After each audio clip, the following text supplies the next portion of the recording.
The Lord of the Rings trilogy, which was filmed in New Zealand and produced in Wellington with director Peter Jackson, started coming off the press in 2001. That is 25 years ago, a quarter of a century. It became an international sensation and was probably just one giant tourism video for travelling through New Zealand. For decades, we've had people come from all over the world wanting to see these sites, the places that the movie was filmed, but also capture the imagination of Middle Earth that seemed to be embodied in this great country. Hobbiton, which was torn down after the filming, was rebuilt as a tourist site, and just thousands of people go there every single day. These pinnacles are not too far away from my house, and so I regularly take visitors to go walk them, and they're a special part of Wellington. And the South Island, with its dramatic Southern Alps, mountains and valleys and sea and fjords, is also a crowd favourite. J.R.R. Tolkien really captured the imagination of millions and millions of people throughout the world and throughout the last 60 years. He wove his experience of the First World War into this fantasy novel that looked at the ideas of war, camaraderie, purpose, and a desire to see things differently. And as many people have made a pilgrimage to New Zealand to see some of these sites and to feel and capture the imagination of the whole Middle Earth trilogy, they have also come because it stirs up something deep inside. Tolkien not only created a world with good versus evil, he also talked about language and people and communities and ways in which we fight together for our collective survival. And while readers know that it's fiction, it's based on real events, real communities, real nations, and real conflicts that people identify with. And so it becomes a spiritual work for a lot of people. Coming to New Zealand is a pilgrimage. Reading the books is an act of worship. The books of J.R.R. Tolkien are scripture in their own right, and people learn the language of the elves, they participate in the rites of passage, they utilize it as a mechanism to understand their world, but also to develop feelings and connections, and also a measure of religiosity around the current world. So in that way, the world that Tolkien imagined as Middle Earth can really be compared incredibly closely to the Book of Mormon and the way that Joseph imagined America before the Europeans got there. It's fantasy and mythical and steeped in the environment that he was in, but it told some truths about people and places and events, and also ways in which people were navigating those understandings. So in the next little series, I'm going to talk about some of these comparisons so that we can look at the world of Tolkien and Middle Earth compared to the world of the Nephites and the Lamanites and the ancient Americas. And let's have a discussion about whether mythical lands and people still have relevance in our reality-saturated world. Arguably, the most famous mythical civilization to exist is that created by J.R.R. Tolkien about Middle Earth. He created a rich fantasy world that people have enjoyed for decades, and it is the basis of many magical worldviews that are promulgated into literature and film and just the human psyche. Tolkien created the richness of Middle Earth after the success of his first book, The Hobbit, which was really targeted towards children. And it drew on a number of issues that were happening in his world at the time, particularly the aftermath of World War I, where he had been a soldier, and the burgeoning idea of World War II that shortly came to pass in his lifetime. Themes about conflict and people's personal Journeys of camaraderie and heroism in fighting evil are a major part of the backbone of the Hobbit and Lord of the Rings series. And for a European nation grappling with the effects of World War and the idea of these strong leaders who would sacrifice their citizens, these books resounded with thousands and then millions of people.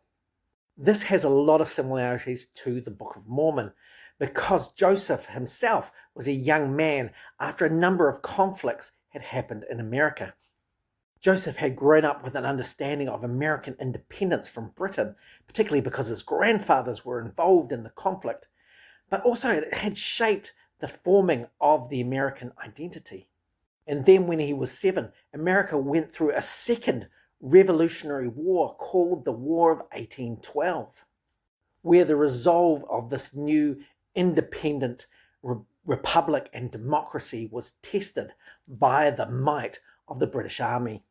Themes of freedom and independence and democracy run through the Book of Mormon, as well as a number of battles between good and evil as they fight for dominance.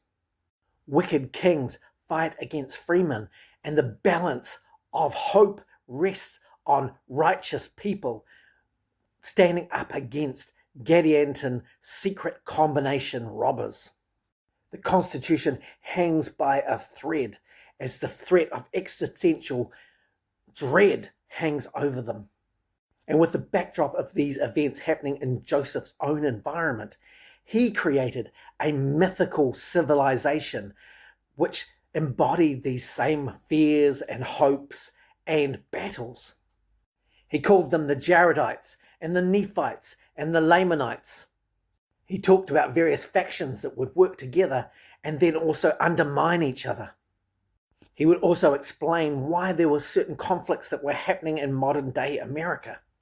And when people read the Book of Mormon, they saw themselves within this mythology because it was talking about the present day in these kinds of fantasy, magical, and also divine ways.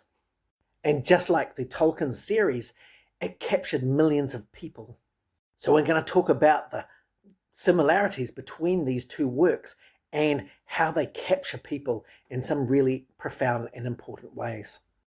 One of the interesting comparisons between Lord of the Rings and the Book of Mormon is the idea that there was an initial earlier story. Tolkien had written The Hobbit for children, this adventure story about a ring and Bilbo Baggins and Smeagol and this whole adventure. And on the back of the success of The Hobbit, Tolkien then devised a whole new in-depth world that fleshed out and made something a lot more substantial and more adult for readers with regard to the world of Middle-earth and the Lord of the Rings series. Joseph also had an initial writing, which was a manuscript produced in 1828 with Martin Harris from April to June. This manuscript was taken by Martin Harris back to Palmyra to convince his family, and it was lost, and so we don't actually have it. It's now affectionately referred to as the lost 116 pages, because that is what it took to replace it when later on it needed to be included in the story.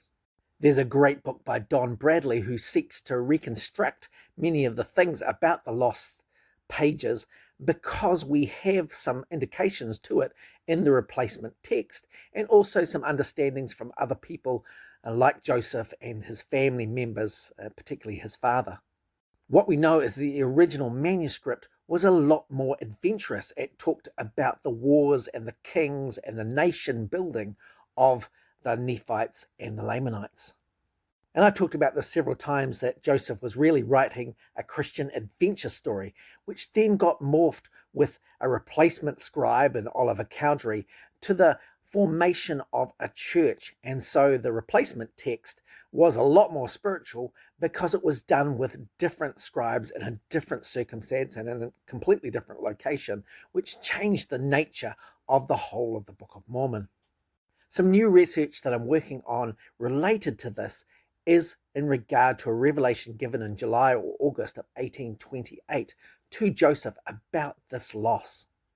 It's now section 3 in the Doctrine and Covenants, and basically it talks about how this manuscript loss is because Martin Harris is a wicked man, but also that Joseph hasn't kept good charge over his responsibility to keep these records safe.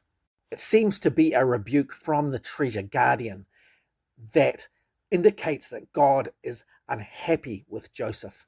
And we see later revelations actually then morph into the voice of God, but this one is slightly unique. One thing that is fascinating is this has some particular implications to the text of the current Book of Mormon.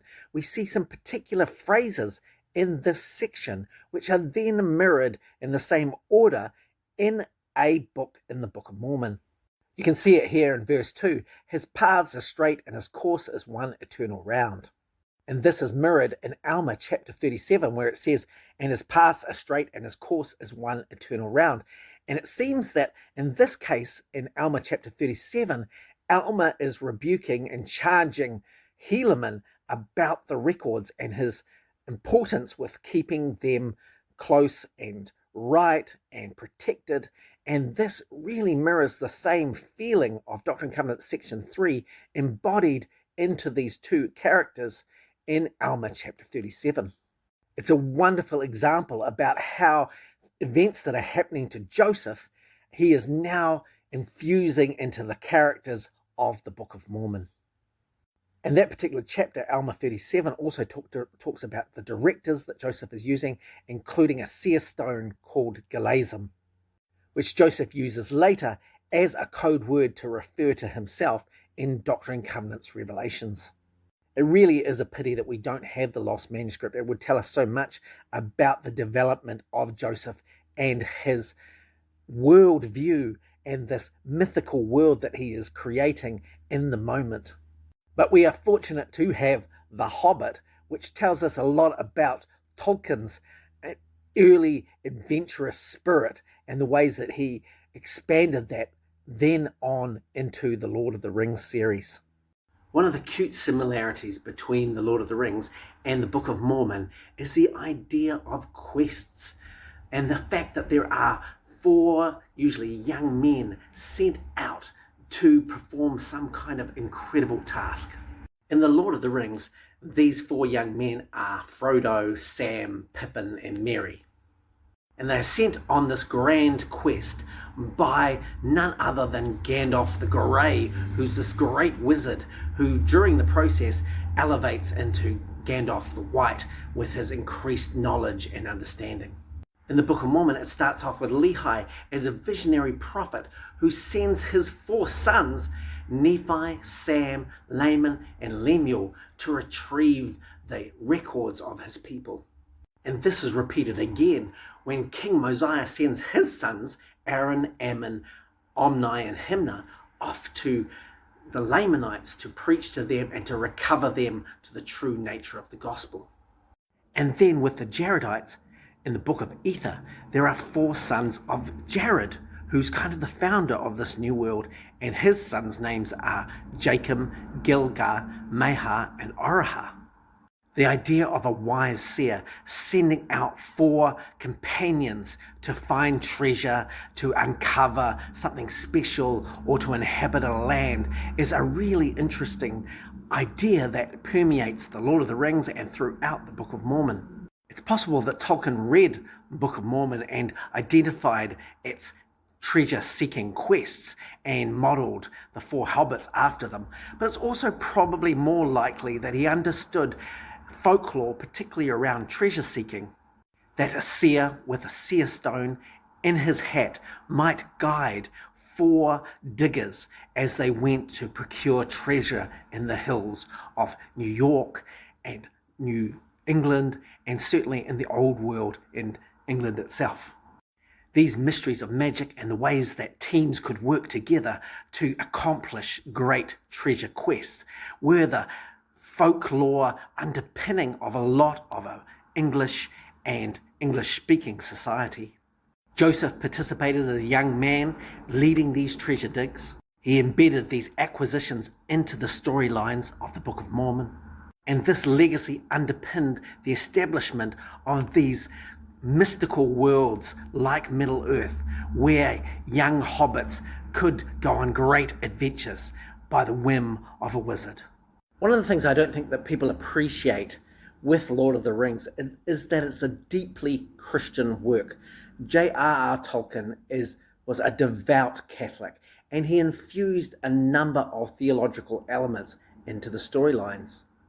While he used a mythical world that was based on magic and adventure, he also put into there lots of Christian ideals about grace, about the ideas of good and evil, even the idea of a devil.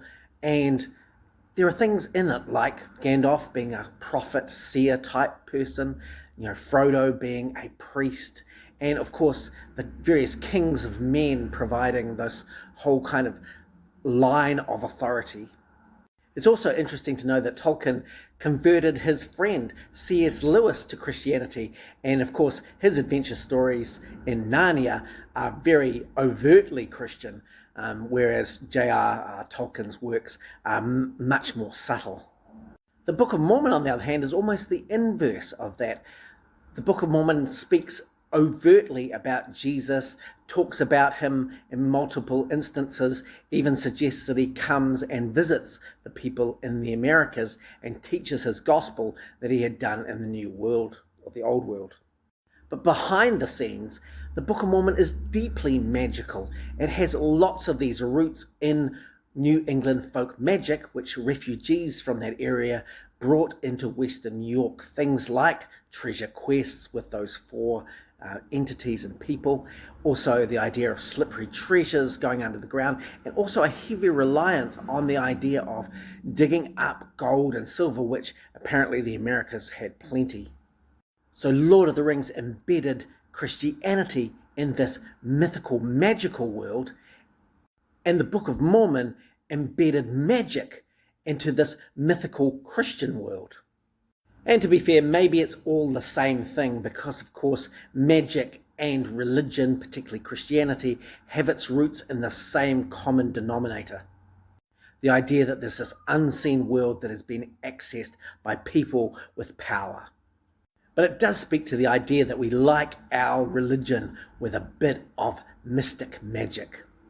A couple of years ago, I went to England and went to Oxford University, where J.R.R. Tolkien was a university professor. This is his house. There's a historical marker on the top that lets you know that this is where he lived and where he did a lot of his writing for the Lord of the Rings series. He would also meet his friends, other university professors, in a pub downtown where they would discuss their writings, their ideas, and they would test them out on each other. This was one of these locations, the Eagle and the Child, and I've been inside it and had a meal. It's quite good. When you're writing a book, collaboration is key because there's always going to be things which you are biased about. There's going to be plot holes that you don't see. There's going to be information you omit, and a certain group of friends, particularly ones who have some different perspectives than you, will give you some grounding. Tolkien might have done a lot of his writing in his own home, but he tested his ideas out on his friends. I've also been to Harmony, Pennsylvania, where the Book of Mormon was started, and also Fayette, New York, where it was completed. And it's really important to understand that these households were the key to Joseph's creative ability. Within their walls, he had access to people who would look over what he had dictated and critique it, offer information, maybe even expose plot holes, and be able to give him some feedback about what it was that he was doing. Now, from their point of view, this seemed miraculous. Joseph was looking into his hat with the seer stone, and yet words were rolling forward. But the idea that they got to evaluate the words at the end of the day enabled Joseph to hear their critique and understand their point of view and maybe even glean their ideas. The households were likely quite oblivious to the fact that this was going on, but this was almost certainly the case. And we can tell this because the dictation that was done in Harmony, Pennsylvania, is quite different from the dictation that is done in Fayette, New York. While there are enough things common to both households that provide some cohesive storylines, there are enough differences that highlight the fact that there are different locations make a difference to the words of the script. For instance, when Joseph was in Harmony, Pennsylvania, it was his immediate family that was around, particularly his wife Emma, his brother Hiram, his brother Samuel Smith, and a couple of others that were coming by the household, including Joseph Knight Sr., and also Emma's father-in-law, Isaac Hale. Joseph's scribe at this time was Oliver Cowdery, who was just a little bit younger than him, but also deeply Christian. Emma's family, particularly Isaac, her father, were deeply suspicious about what Joseph was doing, because Joseph was using New England folk magic traditions that many refugees carried into Western New York to produce the Book of Mormon, like the stones in the hat. And the Hales, being devout Methodists, found that really confronting. So we see the text in Harmony, Pennsylvania, concentrate on the idea that there's kind of this Methodist underpinning to Christianity that exists in that text. And also we see the idea of these seer stones, the idea that a prophet is greater, or a seer is greater than a prophet, because they have this access to these stones that can interpret languages. Pennsylvania also had much more tolerance to religion, and this features in the text that is in Harmony, Pennsylvania. This was extremely helpful for Joseph, who was doing something that was quite looked down upon, but the people of the area felt like they had to give people leeway in their beliefs, and this also makes its way into the text of the Book of Mormon. However, by June of 1829, the people of Harmony, Pennsylvania had had enough, and Joseph and Oliver had to make a hurried move through to Western New York to the Fayette farm, where the Whitmers welcomed them in. We see this transition with 4th Nephi, which is written in a hurry to end the Book of Mormon. What was dictated in Fayette, New York is quite different to what is done in Harmony, Pennsylvania, and that is because the Whitmers' family life and their ideas feature heavily in the text. We see a great reliance on Isaiah as a form and understanding and underpinning of the Book of Mormon coming forth. We see this anti-Catholic rhetoric build during the time that the Fayette dictation is done. We even see word choices like wherefore going to therefore with the text of the Book of Mormon in that part, and also the Doctrine and Covenants. And the Fayette portion of the Book of Mormon includes second-person narrative where the authors address the audience. There are two different parts of the Book of Mormon, but because the replacement text is done in Fayette and put at the beginning of the Book of Mormon, you don't realize that there are actually two different Book of Mormons. And these two different Book of Mormons relate to the location and household that the dictation process is happening. So this is really similar to Tolkien because he's got two different processes going on. One is that he's collaborating in the pub with his friends as they review the work that they're doing on their individual works, including C.S. Lewis doing the Narnia series. And what Tolkien is doing in his room at home as he's writing down these ideas and thinking through them. Joseph has got a similar location difference where there's a certain flavor of the Book of Mormon that's done in Harmony, and then a different flavor of the Book of Mormon that's done in Fayette. And what that means in practice is you get a rich version of events and thoughts and feelings because the collaboration process and the locations are adding to the flavor of the mix of the writing that is coming forth. One of the things that the Lord of the Rings series and the Book of Mormon have in common is their camaraderie. The most prominent friendship in Lord of the Rings is that between Frodo and Sam. And really, this is the quintessential partnership of the Lord of the Rings, and allows the ring to be destroyed and for Frodo to at least survive. And so it's a really beautiful and articulate story that goes on throughout the books and culminates in the heroes returning to the Shire. And even though people know that Lord of the Rings is a fictional work, this relationship is one that is really key and inspires people about the Lord of the Rings series, but just about life in general, because we might all have a friend like Sam, someone who is loyal and brave and who supports somebody who is like Frodo. These characters are so special because their relationship feels very personal to the people who read Lord of the Rings. And of course, you can have this incredibly great feeling for Frodo and Sam, even though you know that they are just characters. The Book of Mormon has a number of key friendships, particularly between men. They are bromances, where two people are really seen to be supportive of each other in such a way that their kinship is secure and it enables them to do some pretty important things. The first one that we learn about in the Book of Mormon is between Nephi and Zoram. And Zoram is described as a true friend to Nephi, the idea that he supports him in everything. We see such friendships come up again and again in the text. Later in Nephi, we see it between Nephi and his younger brother Jacob. We see it also in the Book of Mosiah with King Mosiah and Alma.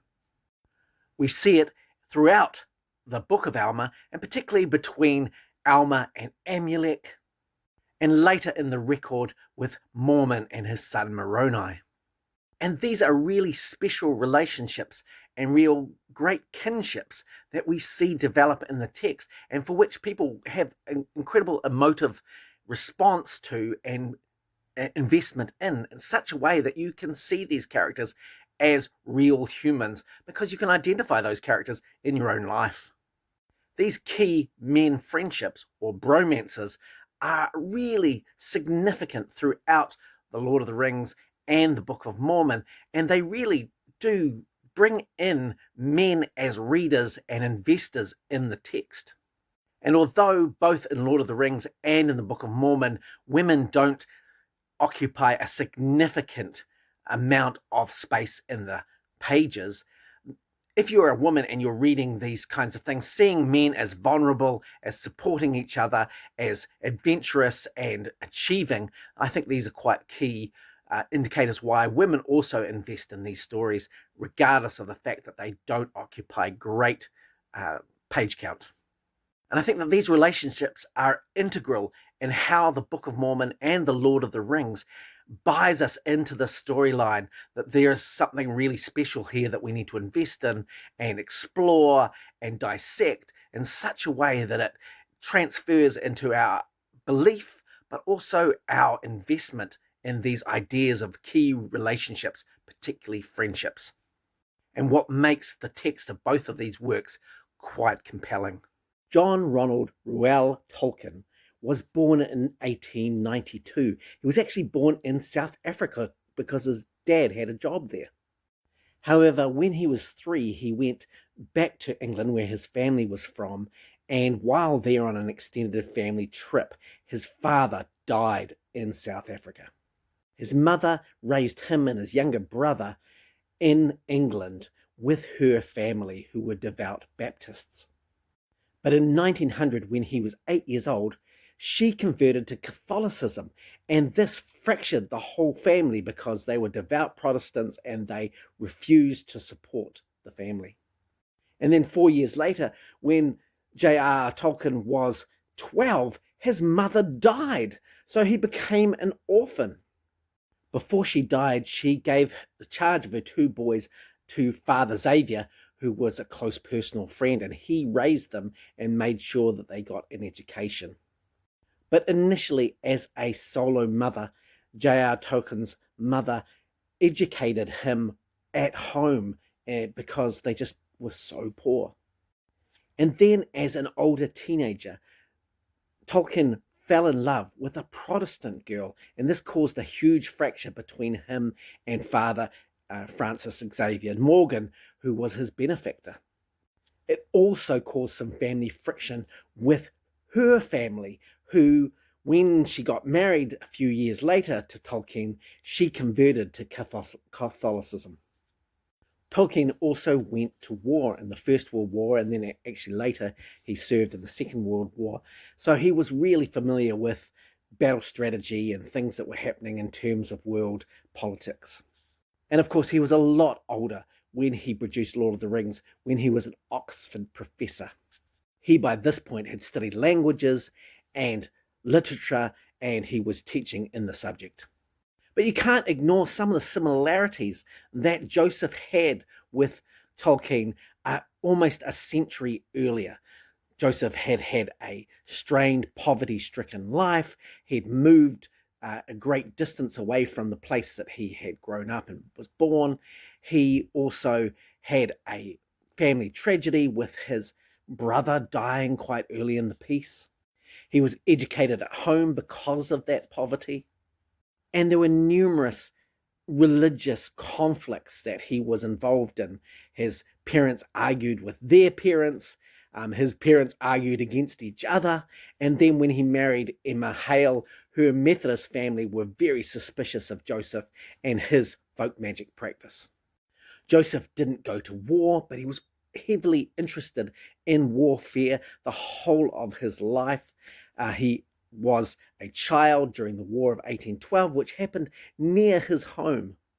Joseph grew up as a treasure seeker and an adventurer, often in the company of other men, particularly 4 men, as they went out treasure digging. Tolkien also had a similar adventure group. He joined with 3 other friends, and they had their own little club, a secret society with the 4 of them. Some of his adventures with those friends meant traveling and going over mountains, and these are some of the things that are echoed in Lord of the Rings. And I've already spent plenty of time talking about how Joseph's magic practice and his treasure seeking infected the text of the Book of Mormon. One of the cute little similarities between Joseph and Tolkien was that Joseph married a woman a little bit older than him, and so did Tolkien. Joseph also got a ton of notoriety for his role in the production of the Book of Mormon. And Tolkien, after the Lord of the Rings series, became a local hero and celebrity, such that he was inundated with visitors who all wanted to meet him and connect with stories of his great Middle-earth mythology. And unlike Joseph, who died at 38, Tolkien remained and studied and created the whole rest of his life till he died in 1973. In finishing up my Tolkien series, I want to share with you a comment that a friend sent that I think is incredibly poignant. He writes, "What makes Tolkien so fascinating is that he created a pantheon that inspires Christians even more than Lewis's, that's C.S. Lewis's, more direct allegory. Tolkien finds universal truths somehow borrowed heavily from pre-Christian and later Norse legend, and he adds such a subtly written but deeply Christian ethos to his world that they pierce like swords or burn like cold iron," from a famous quote of Lewis about Tolkien's work. It is this universal Catholic affirmation of truth and all good things that I think gave Tolkien a more lasting legacy. And so even though C.S. Lewis was much more popular in his time than Tolkien, Tolkien's stuff really just went further and inspired people longer and more deeply than even C.S. Lewis's work. And this might be a great insight into the Book of Mormon as a similar type of work. And of course, there are lots of similarities, but they are definitely different works and on different playing fields. But the Book of Mormon survives 200 years later, while other faiths of the time have long since vanished. And I think part of that is the allure and specialness of the Book of Mormon, that it was a deeply religious work, yes, but it was incredibly magical too. And so there's still that mystical element which is embodied and perpetuated through the Book of Mormon and still manages to capture people. Joseph also created a pantheon, and he took greater legends, maybe that folk magic tradition which is embodied in the Magus and other magical texts, into a real-world 19th century environment and embedded it in text that he backdated into ancient America. And that all seems quite surprising and works in some really interesting ways where other works of the time and other people, particularly major theologians or preachers like Charles Finney and Lorenzo Down, we barely know their names, and yet Joseph Smith and his works, like the Book of Mormon, have survived long after those people have dead. So I hope you've really enjoyed this series and seen maybe a little glimpse of the reasons why the Book of Mormon has been popular, as we look at some of the reasons why Lord of the Rings has been so incredibly popular. And even as people still study Tolkien's work today and find new meaningful understandings, you can still study the Book of Mormon and see new literary ideas and extensions and things that other people have just missed. So we'll work on some of those other literary gems next.